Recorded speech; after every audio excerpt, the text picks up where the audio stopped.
GS bye सदैव sir channel में आप सबों का हार्दिक स्वागत है।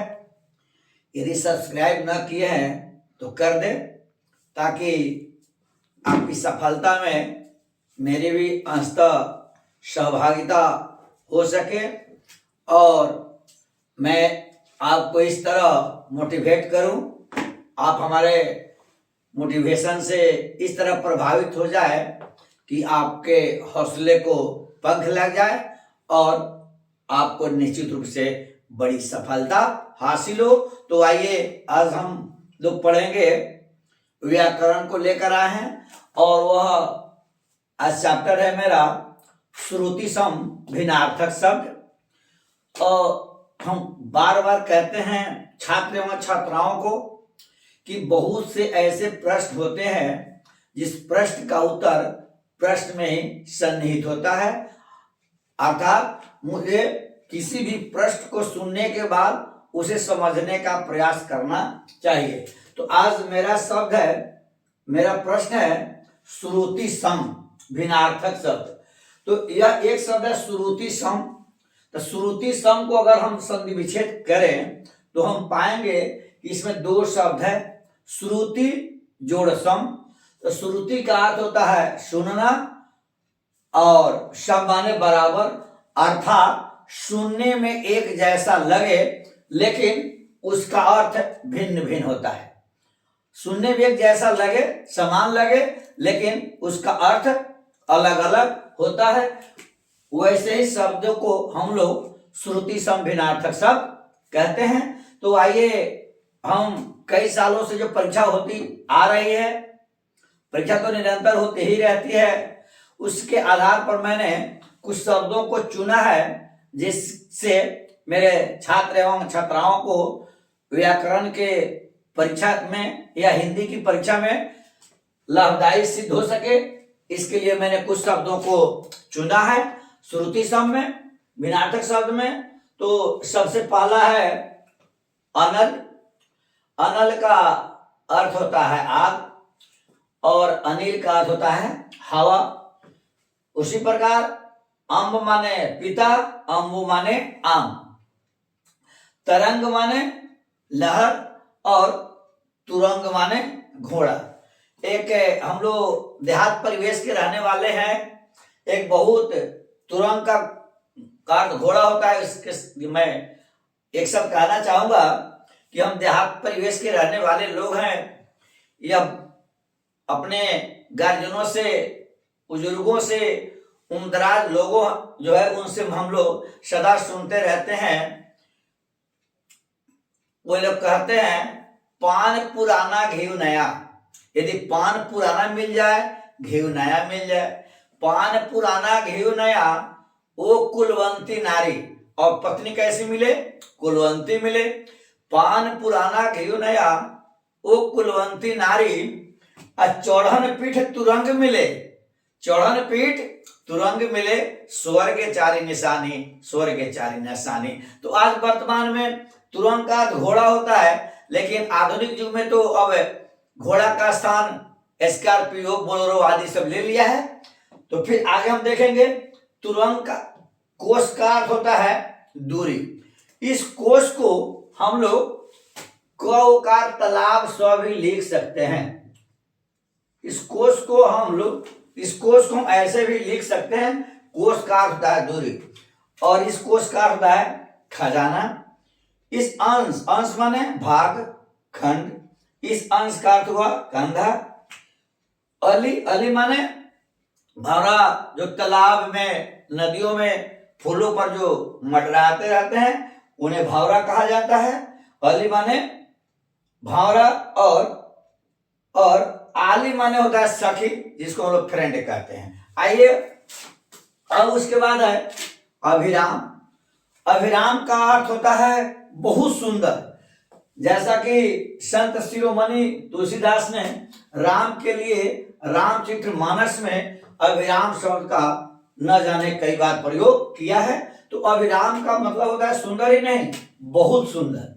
और अविराम का अर्थ होता है लगातार। यदि हम अविराम का भी संधि विच्छेद करें तो हम पाएंगे कि अ जोड़े विराम, अ माने नहीं, विराम माने आराम, अर्थात विराम नहीं लिया जाए, अर्थात जिस कामों को निरंतर किया जाए, लगातार किया जाए, उसी को ही अविराम कहते हैं। अवधि, अवधि माने समय, अवधि माने समय। इस अवधि माने होता अवध की भाषा। आज जो अयोध्या फैजाबाद के अंतर्गत पड़ता है वह क्षेत्र अवधि बोला जाता है, अवध बोला जाता था। और जब रामचरितमानस की रचना, जब रामचरितमानस की रचना संत शिरोमणि तुलसीदास ने की, तो रामचरितमानस की रचना अवधी भाषा में की। इसलिए पूछा भी जाता है कि रामचरितमानस की रचना संत शिरोमणि तुलसीदास ने किस भाषा में की, तो हमको याद रखने की जरूरत है कि अवधी भाषा में की। अब है जवान, जवान कहते, जवान को लोग युवा भी कहते हैं, जवान को तरुण भी कहते हैं, इसे तुर्क भी कहते हैं, तुर्क, इसे हम तुर्क भी कहते हैं। और जबान का मतलब है जीभ, बात अर्थात बोलने का तौर तरीका के बारे में लोग बार बार यह कहता है कि आदमी को जबान संभाल कर रहना चाहिए। आगे है नारी, नारी का मतलब स्त्री, औरत, और यह नारी माने नर। तो एक बार की बात है कि जब पांडव पांचों भाई जब कौरव से हार गए, तो नारी जो थी द्रौपदी, उसका चिरहरण करना था, और द्रौपदी खड़ी थी सभी पांडवों के बीच और उसे निवर्स्त किया जाना था। तो द्रौपदी की साड़ी को दुशासन खींच रहा था।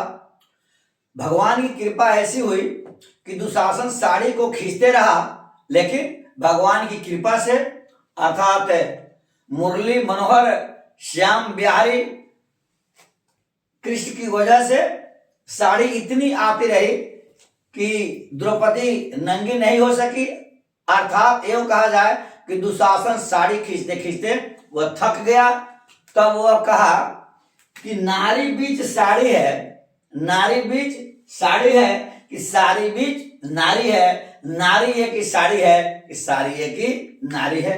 अर्थात इस नारी का अर्थ होता है स्त्री। अब हम देखेंगे प्रधान, प्रधान का मतलब होता है मुख्य, जिसको हम हेड कहते हैं। और परिधान, परिधान मतलब होता है वस्त्र। जैसे हम लोग कपड़ा की दुकान वगैरह में जाते हैं तो जो कपड़ा का दुकान रहता है लिखा था प्रधान केंद्र, तो परिधान माने वस्त्र होता है। दिन माने दिन, दिवस, और दिन हुआ तो दिन माने क्या हुआ, गरीब।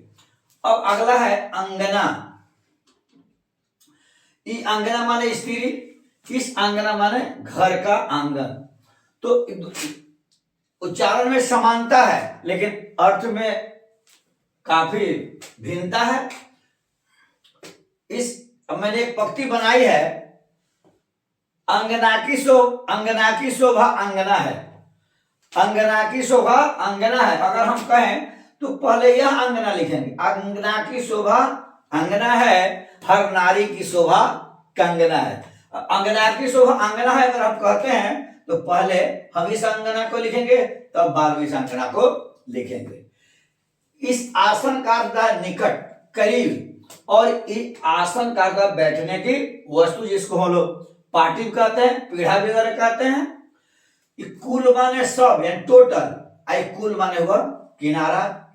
परिणाम, परिणाम माने रिजल्ट, नतीजा। अब परिमाण माने मात्रा। जैसे हम कहते हैं कि इस बोतल में 400 ग्राम दूध है, इसका यह हुआ उसकी मात्रा। आगे है अनी माने लोहे की नोक, जिसको हम लोग बर्छी बोलते हैं। अनी माने लोहे की नोक, आई अनी माने सेना, चीर माने पुराना, और ये चीर माने वस्त्र। अब यदि चीरहरण आपको लिखना हो, द्रौपदी का चीरहरण या किसी का चिरहरण लिखना हो तो हमेशा इस चीज को लिखने के लिए हमें तैयार रहना चाहिए। और इस चीज का अर्थ होता है पुराना। जैसे हम कहीं जाते हैं, कोई आदमी मिलता है तो उसे बातें होती है तो हम क्या बोलते हैं? हम लोग यही बोलते हैं कि वह आदमी चिर परिचित अंदाज में बात किया है। तो इस चीज का अर्थ पुराना। आगे है आदि। आदि माने प्रारंभ, आदि माने अभ्यस्त, उसको निपुण भी बोलते हैं, उसको अंग्रेजी में एक्सपर्ट भी बोलते हैं। EXPERT, expert. अब यह है इस अपेक्षा का अर्थ उम्मीद, आशा, और यह है उपेक्षा। उपेक्षा का अर्थ होता है तिरस्कार। जैसे कोई शिक्षक है, बच्चों से काफी प्यार करता है, कोई अभिभावक बच्चों से काफी प्यार करता है और बच्चा शिक्षक के अनुरूप कार्य नहीं करता, बच्चा यदि माता पिता के विश्वास के अनुरूप कार्य नहीं करता तो माता पिता एवं गुरु के मुंह से अनायास से बातें निकल जाती है कि आपसे उपेक्षा की अपेक्षा नहीं थी, अर्थात आप मेरी उपेक्षा करेंगे, आप मेरी उपेक्षा करेंगे, यह हमको आपसे उम्मीद नहीं थी। यह हुआ च्युत। च्युत माने होता है गिरा हुआ। च्युत का अर्थ हुआ गिरा हुआ, और ये च्युत माने होता है आम। तो हमारे समाज में हम लोग जो पतित है, गिरा हुआ है, उसे हम लोग बात बात में कह देते हैं कि यह बहुत चूतिया आदमी है, बहुत ही गाली के रूप में बोलते हैं। तो उस चूतिया अगर लिखना हो, च्युत लिखना होगा तो मुझे इस हर्ष की जरूरत है। अगर च्युत माने आम लिखना है तो मुझे दीर्घ की जरूरत है। बहन, बहन माने सिस्टर, बहन, और वहन माने ढोना, कैरी। जैसे कोई ऐसी गाड़ी हो जिसे सामान ढोने का काम किया जाए तो उसको क्या बोलते हैं? मालवाहक बोलते हैं। तो वहन से ही वाहक बना है, तो वहन माने ढोना। इत्र माने सेंट, इत्र माने सेंट, इतर माने दूसरा। और शादी के अवसर पर या कोई भी आयोजन होता है या कहीं लोग बाहर निकलता है तो ऐसे समय में सेंट का लोग प्रयोग करता है। लेकिन सच पूछा जाए तो यह सेंट जो है विलासिता का प्रतीक है, और इतर का अर्थ दूसरा। अंत में है मेरा द्रव। द्रव का अर्थ हुआ तरल, और द्रव की परिभाषा में हमारे बच्चे जो साइंस के बच्चे हैं या साइंस के शिक्षक हैं वो पढ़ाते हैं कि जिसका आयतन निश्चित होता है, जिसका आयतन निश्चित होता है लेकिन आकार अनिश्चित होता है, उसे हम द्रव्य कहते हैं, उसे हम द्रव कहते हैं। अब द्रव्य, यह है द्रव्य, यह है द्रव। तो द्रव्य का अर्थ होता है रुपया, पैसा आदि को हम लोग द्रव्य के अंतर्गत रखते हैं। और मैं आपसे यह कहना चाहूंगा, आप इसे निश्चित रूप से ही याद करेंगे। यह हर वर्ग के छात्र छात्राओं के लिए उपयोगी है। मैं वैसा कोई व्यक्ति नहीं हूं कि मैं गारंटी ठोकूं।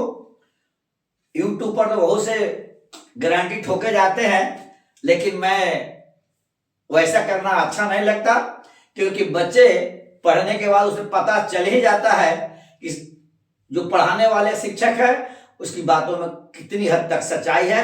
ठीक है, जय हिंद, जय भारत।